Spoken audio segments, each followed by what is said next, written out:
I just want to say you guys are in the right place at the right time. It's the right decision that you made. It's the first step, and it's an important step. Because the journey of 1,000 miles, as you know, begins with? Exactly. So my presentation to you will be split into about 4 parts. And I'll start from the end. And I'll start by saying this. You've heard very inspiring stories from shining examples about how to save money, how to invest, how to plan for the future. And you can see them here. I've heard the 11 million being bandied about more than once. See, that's an inspiring story. My former colleague Janet was here, and she told you about sacrificing, right? Being hungry. And positive examples are very interesting to learn from. But you know, in the Bible, there's also a story about the prodigal son, right? Ndio huyu prodigal son mbele wako leo. So my story is not the typical Centonomy story. That's why I'm starting from the end. And hopefully you'll walk with me. And I said it's in 4 parts.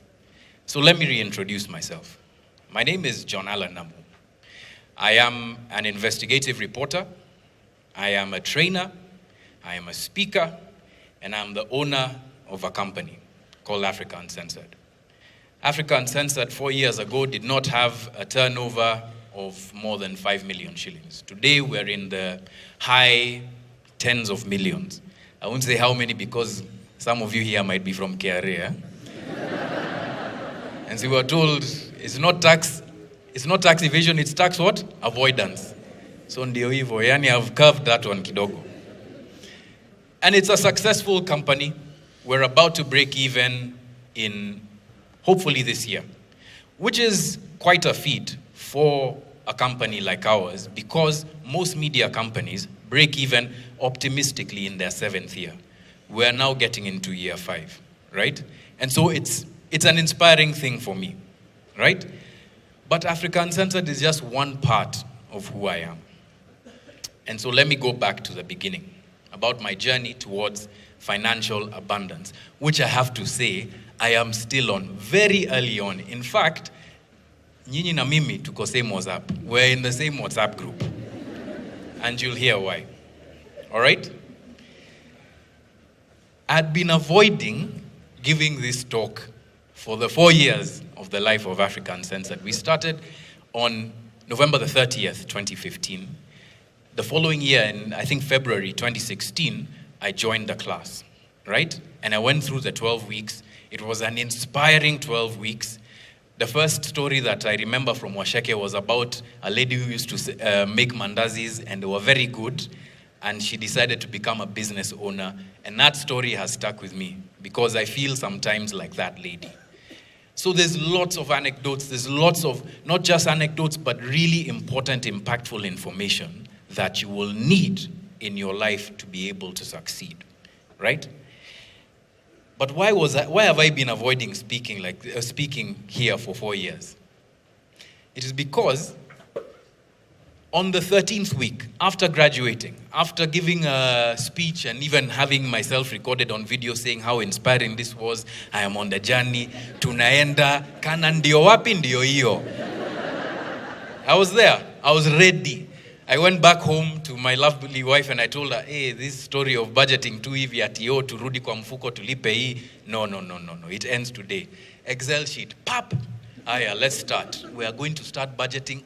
How much does unga cost? Okay, over 1 month? Okay, sawa. We are putting that amount in. It was that meticulous, that nuanced. Niliingia Play Store, I downloaded an app to help me track my spending, right? And everything seemed to be going well. But you guys know yourselves, right? There's a part of you, either over here, ama over here, that tells you that something isn't right, right? And it was telling me I was there lengang, I'm there saving receipts. My wallet looked like a receipt book, hizo za Nakumatt at the end of the day. Saving receipts, accounting, doing everything right. Except the one thing that hadn't changed, the one thing that Waithaka had put up here was my relationship with money. So wacha tupige TBT sasa. The year was 1998. I was in Form 2. 2 years before, in 1996, my dad had just lost his job. High-flying business person, managing director of a bank. So unajua serikali hiyo ilikuwa tu ya ufisadi nini nini, the bank collapsed. And with that, our fortunes as a middle-class family, upper middle class heading towards Canaan, sindio, collapsed, right?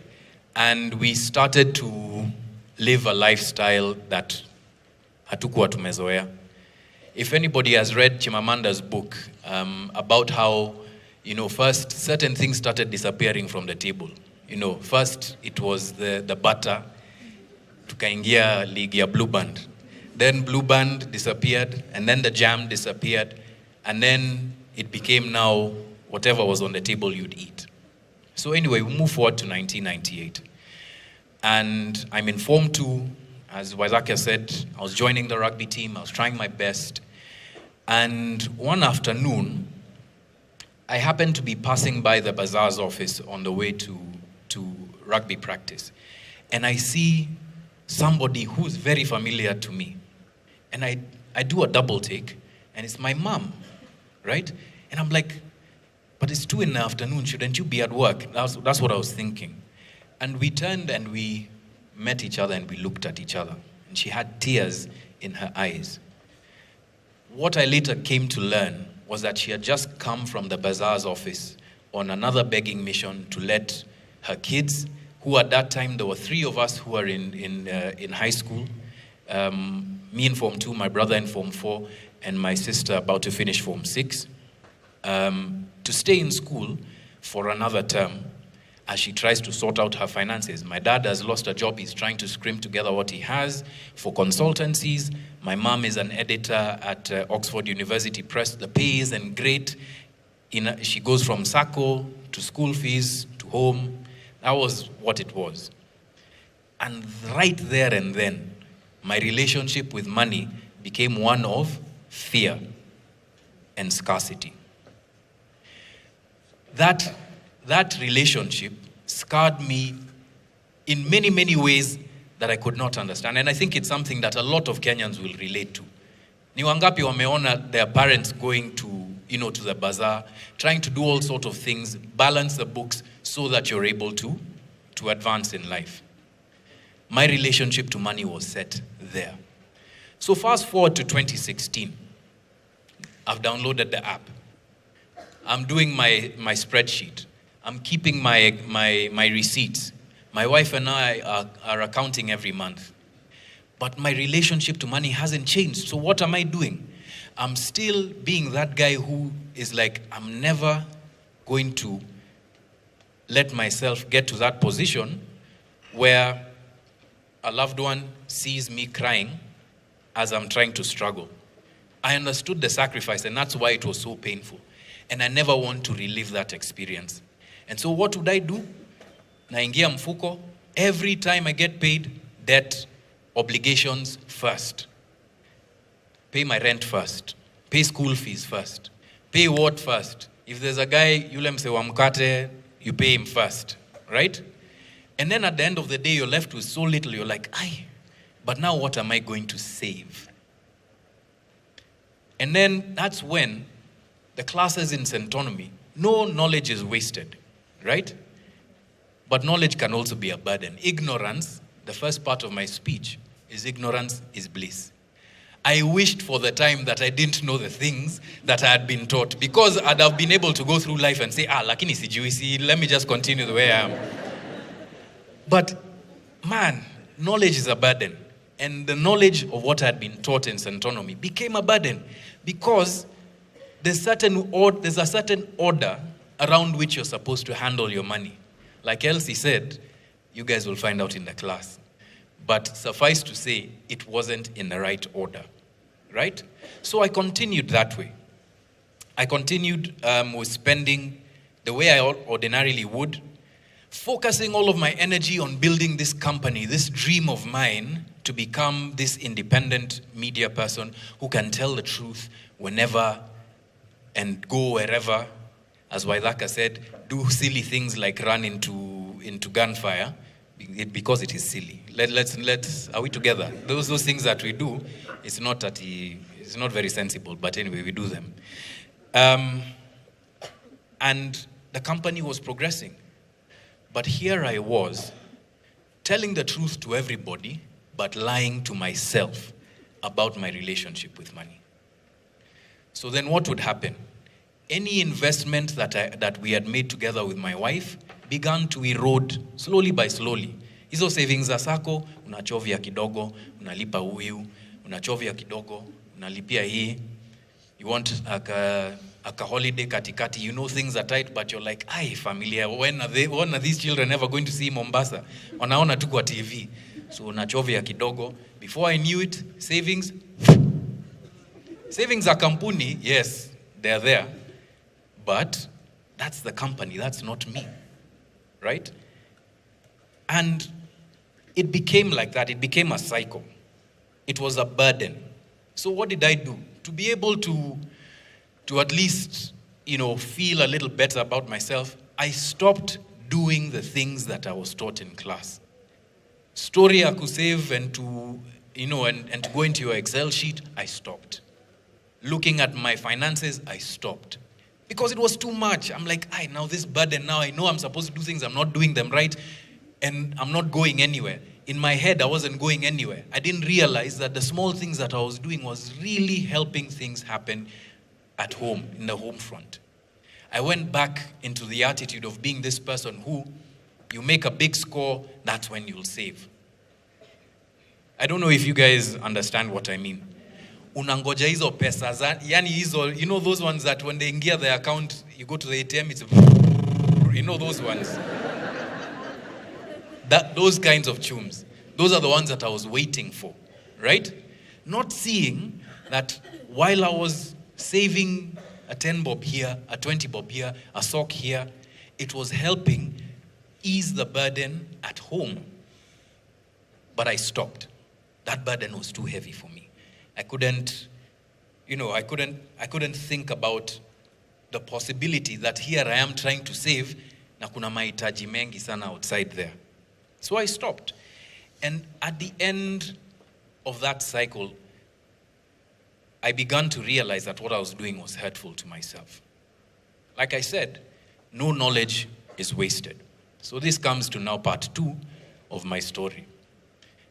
And there's an expression that one of my favorite musicians has in one of his songs. In the abundance of water, the fool is... You guys don't know Bob Marley. In the abundance of water, the fool is thirsty. How does this relate to my financial abundance journey? Here I was thinking about this knowledge as being a burden, when in many ways it was actually working for me without me being intentional about it. Here is why. When you become an entrepreneur, you start to think, you die to self in a sense, right? You start to think more about the company, more about your employees, more about different things. And at the end of the day, like you've been told, you become an employee of your employees. You're working for them, you're not working for yourself. And add to that, this fearful relationship I had with money, not wanting to affect my company, but also not wanting to be this person who goes and is one day found at whatever, bazaar or wherever, begging to be able to do something. What did I do? I started to look at myself and I'm like, I'm underutilizing myself. So I went from being a journalist to becoming a trainer of journalists. We have a program at our company that does that. But then more and more people would start calling me. And ordinarily, you know what, sometimes when you have money, you're very foolish. You're like, hii ni kazi tu tutawafanyia, it is for the purpose, viva, right? But what I didn't realize is nilikuwa nimekalia talent, and I wasn't using that to be able to help myself. So what did I do? I started to charge a little bit more for the classes that I would teach. All of a sudden, it became less sporadic of an income stream to something more consistent that I could start to rely on, right? Ndio mimi sasa now I'm making money outside of my salary. It's something aligned to the purpose that I have, which I believe is journalism. And it's working. I start to speak at more events. I'm earning a little bit more money. But where is that money going? It is feeding this monster called fear that I had never dealt with in my relationship to money. And so the net effect of that was that I was just on a bigger treadmill. I thought that I had stepped off of it, but I was just running faster. I had become better at running faster on a treadmill. But we all know, a treadmill takes you nowhere. It takes you nowhere. You think that you're moving, and you're moving, but you're not going anywhere. It is just you're tricking to yourself and you're lying to yourself. So fundamentally, my relationship with money had not shifted.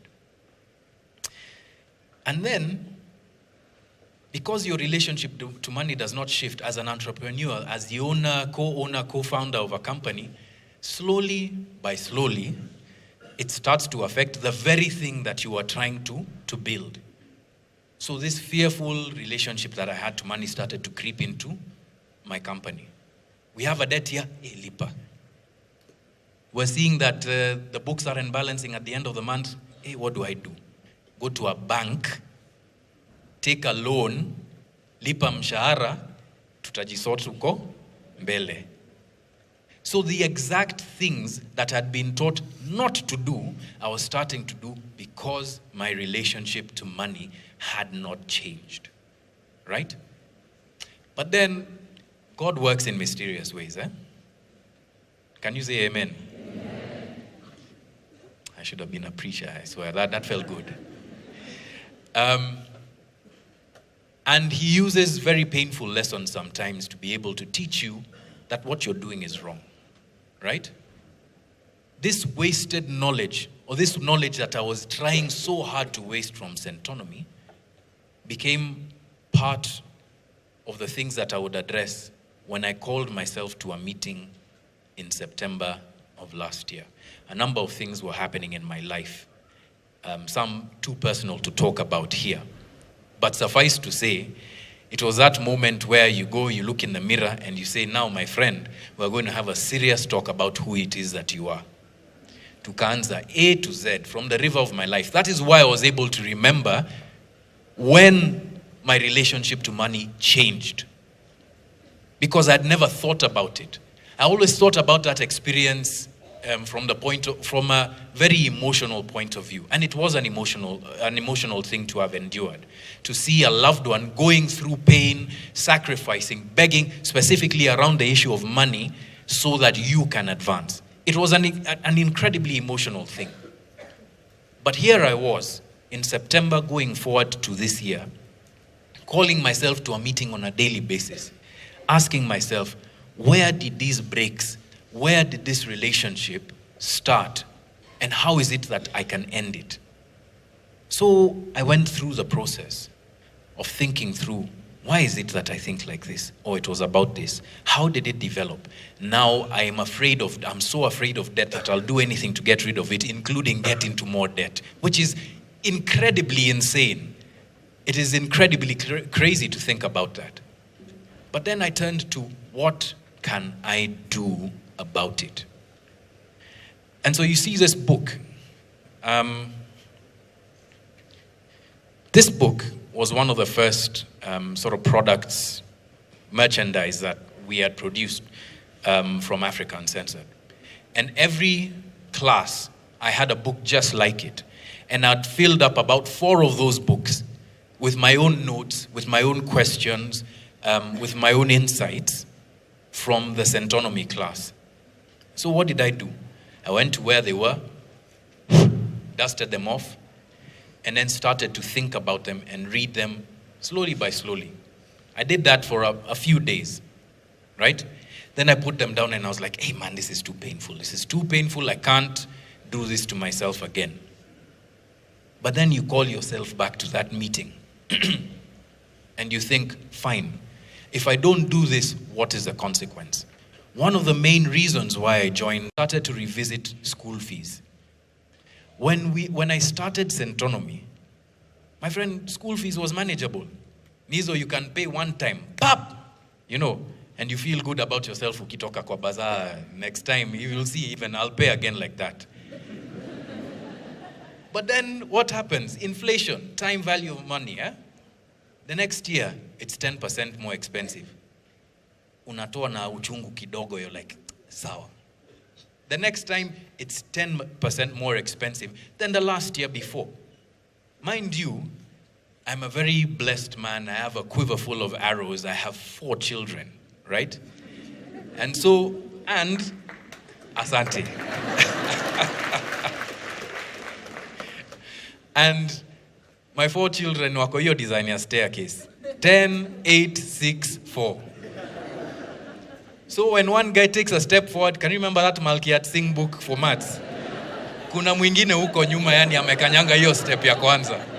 Right? So what did that mean? Is that every time that 10% would grow, it would compound. It's like 40%, right?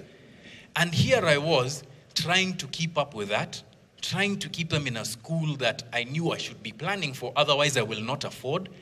And here I am now calling myself to this very painful meeting. And I was like, this cannot continue. So Janet talked about seasons. The season that I am in, 2020, is a season of doing things intentionally.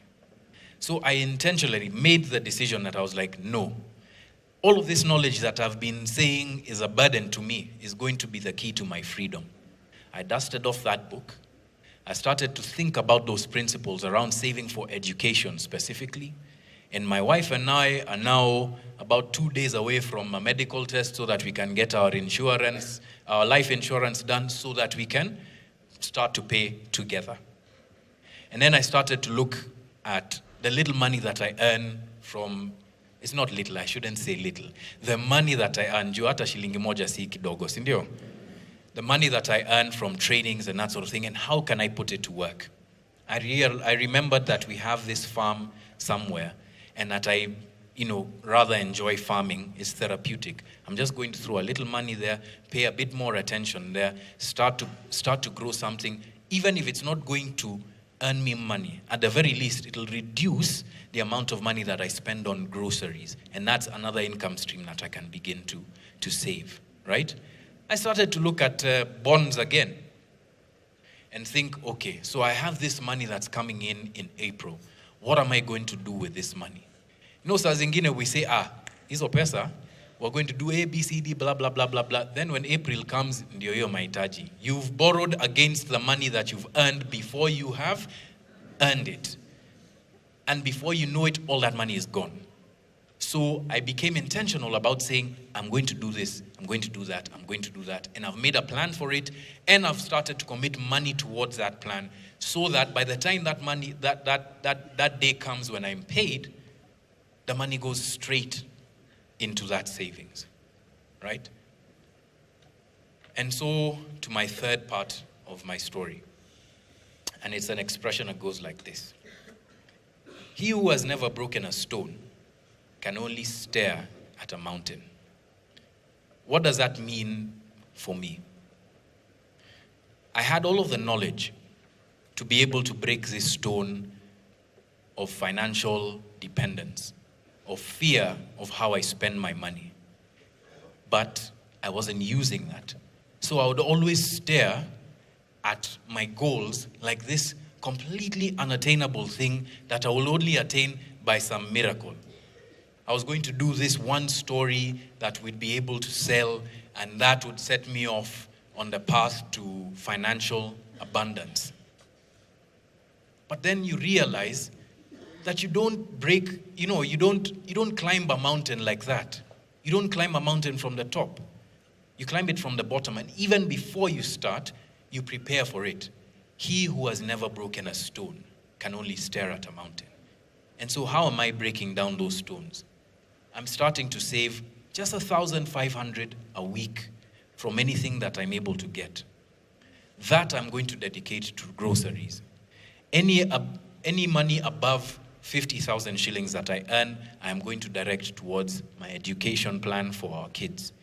Anything above that is going towards my pension. Anything above that is going towards a house that I want to buy when I have enough income streams to afford it. So now I have a plan on how I'm going to break all of those stones and climb that mountain.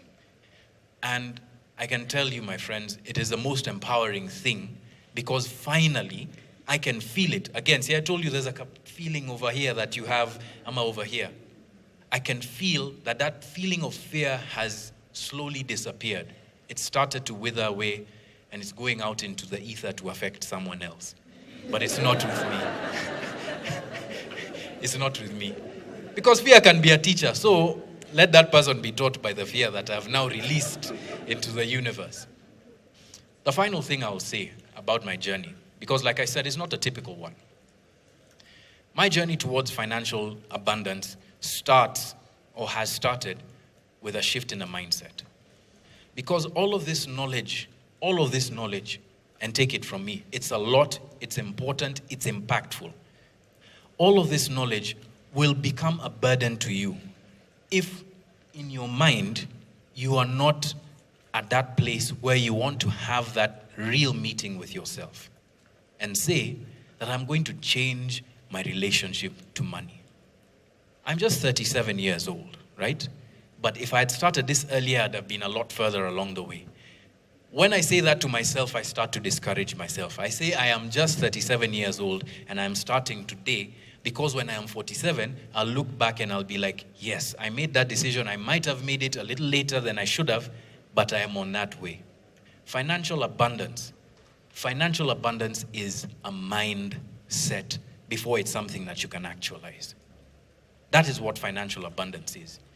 It's not having everything in your pocket, because we all know that our needs are our wants are limitless. But where we are, believe it or not, Waithaka said it, you might not have a job, but you have a mind. We have the things that we need to start. So start to live abundantly from that point of view. Know that whatever money that you have, it is enough for you to start. And even if you don't have it, you have the capacity to make that money and to become free of the things that have held you back, the shackles that have held you back. Mine was fear. And one day you'll look back at the day that you made that decision, and it'll be, you know, those days when you look back and you just laugh and you smile. That's the day that I'm looking forward to, right? So my friends, you are in the right place. It's the right time. It's the right amount of knowledge. But please, if there's nothing else that you take from my speech today, it's please remember that it is your mind that is going to help you achieve all of these things. The knowledge itself won't just jump out of your books and out of the books and start doing taxes for you. No, it is you who has to make that decision. With that, I'd like to say asante sana for listening to me. Please register for the program. And thank you very much.